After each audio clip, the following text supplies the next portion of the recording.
ശൂന്യത എന്നും ശൂന്യതയായി നിൽക്കും എന്നുള്ള വലിയ തിരിച്ചറിവാണ് എനിക്ക് കാലം കഴിയും തോറും കൂടിക്കൂടി വരുന്നത്. എല്ലാവരും പറയും ഒരു 40 ദിവസം, ഒരു വർഷം നമ്മുടെ വിഷമം കുറയും. അത് വിഷമം നാച്ചുറലി കുറച്ച് കുറഞ്ഞിട്ടുണ്ട്. പക്ഷേ ഒരിക്കലും ആ വിടവ് ഞാൻ മരിക്കുന്നിടത്തോളം എനിക്കത് നികത്താൻ പറ്റത്തില്ല എന്നുള്ളൊരു തിരിച്ചറിവാണ് എനിക്ക് ഓരോ വർഷം കഴിയുമ്പോൾ അല്ലെങ്കിൽ ഓരോ ദിവസം കഴിയുമ്പോൾ കൂടിക്കൂടി വരുന്നത്. കാരണം വേറൊന്നുമല്ല, പല പല കാര്യങ്ങളും ഈ കഴിഞ്ഞ 2ാം വാർഷികത്തിൽ നിന്ന് 3ാം വാർഷികം നോക്കുമ്പം ഒരു വർഷത്തിൻ്റെ കാലയളവിൽ ഒരുപാട് മുമ്പൊന്നും ഇല്ലാത്ത പോലെ എനിക്ക് ഒരുപാട് മനുഷ്യരെ നേരിട്ട് കാണാൻ, ഇലക്ഷൻ്റെ സമയത്ത് ഒരുപാട് ആളുകളുമായി സംസാരിക്കാൻ, അവിടെ ഓരോരുത്തരുമായിട്ട് സംസാരിക്കുമ്പോൾ ഞാനത് കാണുകയും കേൾക്കുകയും ചെയ്ത കാര്യങ്ങൾ അത് ഒരിക്കലും ഒരു രാഷ്ട്രീയക്കാരൻ്റെയോ ഒരു മുൻ മുഖ്യമന്ത്രിയുടെയോ ഒരു മനുഷ്യൻ്റെ ഒരു പച്ചയും അങ്ങനെ ചേർത്ത് പിടിക്കുകയായിരുന്നു അല്ലേ അസംബ്ലി? എനിക്ക് തോന്നുന്നു ഇത്തവണത്തെ തിരഞ്ഞെടുപ്പിൽ എല്ലാ മണ്ഡലങ്ങളിലും തന്നെ ഓടി എത്തിയിരുന്നു. ആ സമയത്തൊക്കെ ഇങ്ങനെ ഉമ്മൻചാണ്ടി സാറിൻ്റെ മകൾ എന്നുള്ളൊരു സ്നേഹവായ്പോട് കൂടിയല്ലേ എല്ലാവരും സ്വീകരിച്ചത്? അത് തന്നെയാണ് ഞാൻ പറഞ്ഞത്. ഈ എല്ലായിടത്തും ചെല്ലുമ്പോൾ ഓരോ സ്ഥലത്തെത്തുമ്പോഴും ഓരോരുത്തർക്കും ഓരോ കഥയാണ്. ഒരിക്കലും അതൊരു രാഷ്ട്രീയക്കാരനോടല്ല. ആ കഥ അവരെ നമ്മളിലേക്കാണ് അടുപ്പിക്കുന്നത്. അപ്പ ജീവിച്ച് മരിച്ച് കഴിഞ്ഞ 3 വർഷം ആയിട്ടും ഇവിടെ ഈ കല്ലറ ഒഴിയുന്നില്ല. കല്ലറ ഒഴിയാത്തത് അതൊരു വലിയ പ്രതിഭാസമാണ്. 3 വർഷമായിട്ടും ആളുകൾ നിലയ്ക്കാതെ ഇവിടെ വരുന്നു. ഉമ്മൻചാണ്ടി ഇവിടെ വന്ന് ഇങ്ങനെ ഞങ്ങൾ രാവിലെ വരുമ്പോഴും കാണുകയായിരുന്നു ഇങ്ങനെ എഴുതി വെച്ചിരിക്കുന്ന ഈ മനുഷ്യൻ സത്യമായും നീതിമാനായിരുന്നു. ഇവിടെ വന്ന് എല്ലാവരും ഇങ്ങനെ പ്രാർത്ഥിച്ചിട്ട് പോവാണത്. എന്തുകൊണ്ടായിരിക്കും? ഒരിക്കലും ഇനി മരിച്ചുപോയ അപ്പയ്ക്ക് ഇവർക്ക് ആർക്കും ഒന്നും ചെയ്യാൻ പറ്റത്തില്ല. അപ്പം എത്രയോ ലക്ഷം ജനങ്ങളുടെ മേൽ എന്തെങ്കിലും ഒരു ചെറിയ കാര്യം, അത് ഞാൻ ഈ കേരളത്തിൽ ഉടനീളം പോയപ്പോൾ ഞാൻ അവരിൽ നിന്ന് എനിക്ക് കിട്ടിയത്. അപ്പം അവരെ അത്രയും സ്നേഹിച്ച് അങ്ങനെ ഞാൻ പോയി കഴിഞ്ഞപ്പോൾ എനിക്ക് എൻ്റെ അപ്പ എന്നോട് എന്തായിരുന്നു എന്നുള്ളത് അതെനിക്ക് തോന്നുന്നത് അതൊരിക്കലും അപ്പനും മകളും എന്ന് പറയുമ്പോൾ അതൊരിക്കലും അപ്പന് പകരം വേറൊരാൾക്കാകാൻ പറ്റില്ല. അത് പിന്നെയും ജനങ്ങളെ അത്ര സ്നേഹിച്ച അപ്പയെ അതുപോലെ തിരിച്ച് സ്നേഹിക്കുന്ന ജനങ്ങൾ. പക്ഷേ ആ കുടുംബത്തിലേക്ക് വന്നാൽ പൂർണ്ണമായി ഒരു കുടുംബസ്ഥനാണ്. ഒരിക്കലും രാഷ്ട്രീയത്തിൽ എത്രമാത്രം പ്രശ്നങ്ങളും ഒരുപാട് രാഷ്ട്രീയ ബഹളങ്ങളും അല്ലെങ്കിൽ തിരക്കൊന്നും വീട്ടിലില്ലായിരുന്നു, ഒന്നുമില്ലെങ്കിലും പക്ഷെ വീട്ടിൽ വരുമ്പോൾ പൂർണ്ണമായ ഒരു കുടുംബസ്ഥനാണ്. പക്ഷെ ആ ഒരു മകളെന്ന രീതിയിൽ എനിക്കിനി ഒരിക്കലും അപ്പൻ്റെ സ്നേഹം കിട്ടത്തില്ല എന്നുള്ളൊരു തിരിച്ചറിവാണ് ഈ 3ാമത്തെ വർഷമായി നിൽക്കുമ്പോൾ തോന്നുന്നത്. അതുപോലെ തന്നെ ഇപ്പോൾ അദ്ദേഹത്തിൻ്റെ മരണസമയത്തൊക്കെ നമ്മൾ കണ്ടതാണ് കേരളം പുതുപ്പള്ളി എന്ന് പറയുന്ന ഒരു ഗ്രാമത്തിലേക്ക് ചുരുങ്ങുന്നൊരു കാഴ്ച. അത്രത്തോളം ആളുകളുടെ ആ വിലാപയാത്രയ്ക്ക് അണിയേറുന്നവരെയൊക്കെ കണ്ടപ്പോൾ ആണ് സത്യത്തിൽ ലോകം ഉമ്മൻചാണ്ടി ഇത്രയും വലുതായിരുന്നോ എന്ന് തിരിച്ചറിഞ്ഞത്. നിങ്ങൾക്ക് മക്കൾക്ക് പോലും അങ്ങനെ തോന്നിയല്ലേ അതിനുശേഷം? കുടുംബത്തിന് പോലും അത് അന്ന് ആ വിലാപയാത്രയിലുള്ളവർക്ക് അത് ലൈഫിൽ കിട്ടുന്നൊരു എക്സ്പീരിയൻസ്. അത് ആ ഒരു വിലാപയാത്ര കണ്ടപ്പോഴാണ് ഞങ്ങൾ പോലും ഇത്രയുമൊക്കെ ചെയ്തിരുന്നോ? രാത്രി 2 മണിക്കും 3 മണിക്കും ഒക്കെ പെൺകുട്ടികൾ കൈക്കുഞ്ഞുങ്ങളുമായിട്ട് വരുന്ന സ്ത്രീകൾ അവരൊക്കെ എന്തിലായിരിക്കാം അവിടെ ആ ഒരു എന്തായിരുന്നു അവർക്ക് ചെയ്തത് അങ്ങനെ വന്ന് നിൽക്കാൻ. ഇപ്പം ഒരു സാധാരണ പോലെയല്ല, 39 മണിക്കൂറാണ് തിരുവനന്തപുരത്ത് നിന്ന് ഇവിടെ വരെ. അത് ജനങ്ങളുടെ സ്നേഹമാണ്. അത് കണ്ട് അതിനകത്തുള്ള ഓരോരുത്തരും ഞെട്ടിയായിരുന്നു. ഇത്രയായിരുന്നോ? അതാണ്. പക്ഷേ എല്ലാവരും വിചാരിച്ചു 30 ദിവസമായി. 30 ദിവസം കഴിഞ്ഞപ്പോഴത്തേക്ക് ഇലക്ഷൻ ഡിക്ലെയറായി. 40 കഴിഞ്ഞു, 1 വർഷമായി, 2 വർഷമായി, 3 വർഷം. 3 വർഷമായിട്ടും മരിച്ചുപോയ ഉമ്മൻചാണ്ടിയെ ഇന്നും ജനങ്ങൾ നിലയ്ക്കാതെ സ്നേഹിച്ചുകൊണ്ടിരിക്കുകയാണ്. അപ്പോഴൊന്നും ഇനി തിരിച്ച് ചെയ്യാൻ പറ്റത്തില്ല. പക്ഷേ ഇവിടെ ഇന്നിപ്പോൾ ഈ പൂക്കളുള്ളത് കൊണ്ടാണ്, അല്ലെങ്കിൽ ഇവിടെ നമുക്ക് ഒരുപാട് പ്രെയർ റിക്വസ്റ്റുകൾ ഇവിടെ കാണാൻ സാധിക്കും. എനിക്ക് ജോലി തരണേ, എൻ്റെ മകളുടെ കല്യാണം നടക്കണേ, ഒരുപാട് പ്രാർത്ഥന. എന്നെ അപ്പയെ നേരിട്ട് കാണാൻ പറ്റാത്തവർ ആ നിവേദനം കൊടുക്കുന്നത് ഈ കല്ലറയിൽ വന്നിട്ടാണ്. എന്താണെന്നറിയില്ല, ആ സ്നേഹമാണ് നമുക്കിവിടെ കാണാൻ സാധിക്കുന്നത്. നിവേദനത്തിൻ്റെ കാര്യം പറഞ്ഞപ്പോഴാണ് പണ്ട് ജനസമ്പർക്ക പരിപാടി ഞാനൊക്കെ എത്രയോ തവണ പോയി റിപ്പോർട്ട് ചെയ്തിട്ടുള്ളതാണ്. ജനസമ്പർക്ക പരിപാടിയിലൊക്കെ വരുമ്പോൾ അത്രയും രാവും പകലും നിൽക്കുന്ന ബാക്കി കൂടെയുള്ളവർ മുഴുവൻ തളർന്ന് റെസ്റ്റ് ചെയ്യാൻ പോകുമ്പോഴോ ഫ്രഷ് ആവാൻ പോകുമ്പോഴോ ഒക്കെ ഉമ്മൻചാണ്ടി സാർ ഒരേ നിൽപ്പായിരുന്നല്ലോ. ആ സമയത്തൊക്കെ വീട്ടിൽ സമ്മർദ്ദം ഉണ്ടായിരുന്നോ നിങ്ങൾക്ക്? ഇങ്ങനെ വിഷമിച്ച് നിൽക്കുകയാണ്? ഇല്ലില്ല, അങ്ങനെ ഒരു ഇതില്ല.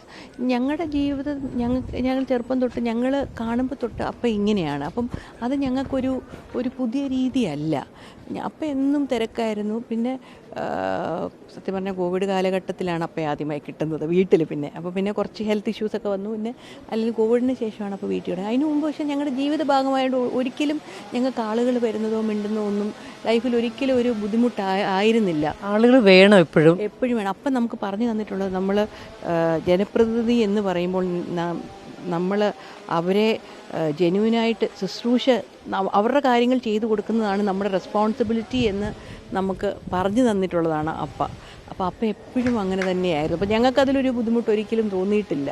ഈ ഉമ്മൻചാണ്ടി സാറിൻ്റെ ഒരു കാരുണ്യത്തിൻ്റെ ഒരു പ്രതിഫലനമാണല്ലോ ഈ കല്ലറയിൽ വന്നിട്ട് ഈ നിവേദനം സമർപ്പിക്കുന്നതൊക്കെ, ഇപ്പോഴും പ്രയർ ഇങ്ങനെ ഇവിടെ വച്ചിട്ട് പോകുന്നതൊക്കെ. അതുമാത്രമല്ല, അദ്ദേഹത്തിൻ്റെ കാരുണ്യത്തിൻ്റെ അടയാളം ഇങ്ങനെ കിടക്കുകയാണ്. അദ്ദേഹം എന്ന് പറയുന്നവരോട് ഭരണകർത്താവ്, അതിൻ്റെ ഒരു മികവൊക്കെ നിങ്ങൾക്ക് മക്കൾക്ക് അഭിമാനം പകരുന്നു തന്നെയല്ലേ?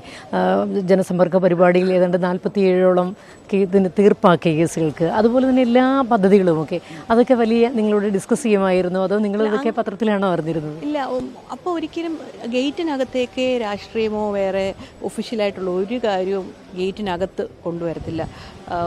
പൂർണ്ണമായി കുടുംബസ്ഥൻ ഫാമിലിയായിട്ട് ടൈം സ്പെൻഡ് ചെയ്യാൻ താല്പര്യം എന്നല്ലാതെ ഇത്രയും വലിയ പ്രശ്നങ്ങൾ വരുമ്പോൾ പോലും കുടുംബത്തിൽ അങ്ങനെ ഒന്നും ഡിസ്കസ് ചെയ്യുന്നു. അപ്പോൾ ഒരിക്കലും അങ്ങനൊരു ഡിസ്കഷനൊന്നും ഇല്ലായിരുന്നു.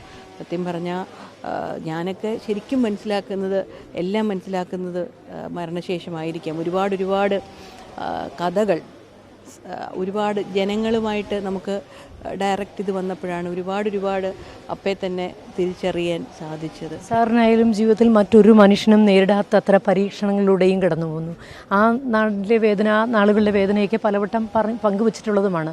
ഇപ്പോഴും അത് ഓർക്കുമ്പോൾ ഒരു വിങ്ങലാണല്ലോ. അതുകൊണ്ടായിരിക്കുമല്ലോ അമ്മ ഇടയ്ക്ക് ആ സങ്കടമൊക്കെ ഇങ്ങനെ ഓർത്തെടുത്ത് പറയുന്നത്. അല്ല, അത് എന്ന് പറഞ്ഞാൽ അപ്പ അധികം വലിയ ഉപദേശമൊന്നും തല്ലുന്ന വ്യക്തിയല്ല. പക്ഷെ അപ്പ എനിക്ക് പറഞ്ഞു തന്നിട്ടുള്ള ചെറിയ കാര്യങ്ങൾ മാത്രമേ പറഞ്ഞു തന്നില്ല. എന്നാലോചിക്കുമ്പോൾ അത് ജീവിതത്തിൽ വലിയ കാര്യം. അപ്പം അതിലൊരു കാര്യം പറഞ്ഞു തന്നപ്പോൾ ഞാനാണെങ്കിൽ തന്നെ എന്തെങ്കിലും കാര്യത്തിൽ വിഷമിച്ച അപ്പ എനിക്ക് പറഞ്ഞു, മോളെ, നമുക്ക് ദൈവം ദോഷമായിട്ടൊന്നും ചെയ്യില്ല. അപ്പയുടെ വിശ്വാസം അതായിരുന്നു, നമുക്ക് ദൈവം ദോഷമായിട്ടൊന്നും ചെയ്യില്ല. പിന്നെ തെറ്റ് ചെയ്താൽ നമുക്കാരെയും പേടിക്കണ്ട. ഇത് വളരെ സിമ്പിൾ തിയറിയാണ്. പക്ഷേ അന്ന് നമുക്ക് ഒരുപാട് പ്രശ്നങ്ങൾ, അല്ലെങ്കിൽ എൻ്റെ ലൈഫിലാകട്ടെ വീട്ടിലെല്ലാവരും, നമുക്ക് അതിൻ്റെ ഇടയിൽ നമുക്കത് റിയലൈസ് ചെയ്യാൻ പറ്റത്തില്ല. പക്ഷേ ഇന്ന് ഞാൻ ആലോചിക്കുമ്പോൾ അപ്പോൾ പറഞ്ഞു, എന്ത് കറക്റ്റായി, ദൈവം നമുക്ക് ദോഷമായി ഒന്നും ചെയ്യത്തില്ല, അത് ചെയ്തിട്ടില്ല. ഇന്ന് മരിച്ചു പോയ ഉമ്മൻചാണ്ടി 3 വർഷം കഴിഞ്ഞ് എല്ലാവരുടെയും മുമ്പിൽ മരിക്കുന്നതിന് മുമ്പ് തന്നെ ക്ലീൻ ചിറ്റോടെയാണ് പറ്റിയത്. ദൈവം നമുക്ക് ദോഷമായിട്ടൊന്നും ചെയ്തില്ല. അതുകൊണ്ട് തന്നെ മനുഷ്യരുടെ സ്നേഹം ഇന്നും ദൈവം നമുക്ക് ദോഷമായിട്ടൊന്നും ചെയ്തില്ല. അത് ആ ഒരു അറിയാത്തവരും എല്ലാം ഇവിടെ വരികയാണ്, എല്ലാവരും ഇവിടെ വരികയാണ്. അങ്ങനത്തെ സിമ്പിൾ തിയറീസിൽ അപ്പയുടെ ജീവിതം മുമ്പോട്ട് പോയത്. അതുകൊണ്ട് തന്നെ അതിലൊന്നും ഞാൻ തെറ്റ് ചെയ്തിട്ടില്ല എന്ന് പല പ്രാവശ്യം അപ്പ പബ്ലിക്കലി പ്രസംഗിച്ചിട്ടുണ്ട്. തെറ്റ് ചെയ്തിട്ടില്ലെങ്കിൽ നമുക്കാരെയും പേടിക്കണ്ട. അതിൻ്റെ ഉറച്ച വിശ്വാസമാണ് ഇന്നും ഞാൻ വിശ്വസിക്കുന്നത് അപ്പേ ഇത്രയും ജനങ്ങളുടെ മുമ്പിൽ സ്വീകാര്യനായിട്ട് നിർത്തുന്നത്. പിന്നെ എതിർ പാർട്ടിയിലുള്ളവർക്കും സ്വീകാര്യനായിരുന്നല്ലോ. ഈ ആരോപണങ്ങളൊക്കെ ഒരു വശത്ത് പറയുമ്പോഴും അല്ലെങ്കിൽ രാഷ്ട്രീയപരമായ ആരോപണങ്ങൾ ഉന്നയിക്കുമ്പോഴൊക്കെ ഇപ്പുറത്ത് വളരെ ഹൃദ്യമായ ബന്ധമാണല്ലോ എല്ലാവരും സൂക്ഷിച്ചിരുന്നത്. അതെ, എപ്പോഴും ഞാൻ മനസ്സിലാക്കണം, അത് ജാതി മത രാഷ്ട്രീയ ഭേദമന്യേ എല്ലാവരും വളരെ അപ്പയെ റെസ്പെക്റ്റോടെയാണ് കാണുന്നത്. അത് പറയാതിരിക്കാൻ സാധിക്കുകയില്ല. അപ്പം അത് സത്യം പറഞ്ഞാൽ അതായിരുന്നു ഞങ്ങൾക്ക് കുടുംബത്തിനാണ് ആ സ്നേഹം കിട്ടുന്നത്. എല്ലായിടത്തും എവിടെ ചെന്നാലും രാഷ്ട്രീയപരമായ ഡിഫറൻസ് കാണും, അതിൻ്റേതായ കാര്യങ്ങൾ പറയും. ബന്ധം എല്ലാവരും കാത്തു സൂക്ഷിച്ചിട്ടുണ്ട്. അത് ഇന്ന് ഞങ്ങൾക്ക് കുടുംബത്തിന് എല്ലാ ജനങ്ങളിൽ നിന്നും ലഭിക്കുന്നത് ആണ് ഏറ്റവും വലിയ ഭാഗ്യമായിട്ട് അല്ലെങ്കിൽ അനുഗ്രഹമായിട്ട് ഞാൻ കാണുന്നത്. ഉമ്മൻചാണ്ടിയുടെ ഒരു ശൈലി എപ്പോഴും എല്ലാവരും പറഞ്ഞും കേട്ടിട്ടുണ്ട്, നമ്മൾക്കൊക്കെ ഇപ്പോൾ മനസ്സിലാവുന്നതാണ്. മറിയ ആ ഒരു ശൈലി അനുവർത്തിക്കുന്ന ആളാണെന്ന്. വളരെ സൗമ്യമായ പെരുമാറ്റം, ആളുകളിലേക്ക് ഇറങ്ങി ചെല്ലുന്നു. ഈ തിരഞ്ഞെടുപ്പിലൊക്കെ അതെല്ലാവരും കണ്ടതാണ്. അതൊക്കെ നല്ല അനുഭവമായിട്ട് തന്നെ തോന്നി അല്ലേ? അച്ഛൻ ഒരു തെളിച്ചു തന്ന ഒരു വഴി. അത് ഞാൻ നേരത്തെ പറഞ്ഞല്ലോ, ഈ ഇലക്ഷനാണ് ഇത്രയും വലിയൊരു എക്സ്പീരിയൻസ് ഉണ്ട്. പക്ഷെ അത് അപ്പയുടെ ഇൻ്റർവ്യൂസ് ഞാൻ കേട്ടിട്ടുണ്ട്. എനിക്ക് ജനങ്ങളിൽ നിന്നാണ് ഞാൻ ഊർജ്ജം വലിച്ചെടുക്കുന്നത്. ലിറ്ററലി ഞാൻ പോയ 72 മണ്ഡലങ്ങളിൽ 14 ദിവസം കൊണ്ടിറങ്ങി 72 മണ്ഡലങ്ങളിൽ ലിറ്ററലി ആളുകൾ നമ്മളെ സ്നേഹിക്കുമ്പോൾ പറഞ്ഞത് എന്താണെന്ന് തിരിച്ചറിഞ്ഞു. നമുക്ക് യാതൊരു വിധമായ ബന്ധമില്ലാത്ത ആളുകളാണ്, ഓരോരുത്തർക്കും ഓരോ കഥയാണ്. ആ കഥയാണ് നമുക്ക് സ്നേഹമായിട്ട് ഇങ്ങോട്ട് കിട്ടുന്നത്. അത് ശരിക്കും നമുക്ക് സ്നേഹമായിട്ട് ലഭിക്കുമ്പോൾ നമ്മൾ വിശപ്പും ക്ഷീണവും ഒന്നും അറിയത്തില്ല എന്ന് പറഞ്ഞത് ഞാൻ എക്സ്പീരിയൻസ് ചെയ്തു. അത് അതുകൊണ്ടാണ് അപ്പയുടെ വഴിയെ തന്നെ ആ സമയത്ത് അങ്ങനെ നടക്കാൻ പറ്റിയത്. അങ്ങനെ അത് മനഃപൂർവ്വമല്ല, നമ്മൾ ആ ഒരു ഇത് ലഭിക്കുമ്പോൾ നമുക്ക് ആ എനർജിയിൽ നമ്മൾ അത് ഓടിപ്പോകുന്നതാണ്. അത് എനിക്ക് ഈ ഇലക്ഷനിലാണ് സത്യം പറഞ്ഞാൽ ആ വാക്കിൻ്റെ അർത്ഥം മനസ്സിലായത്.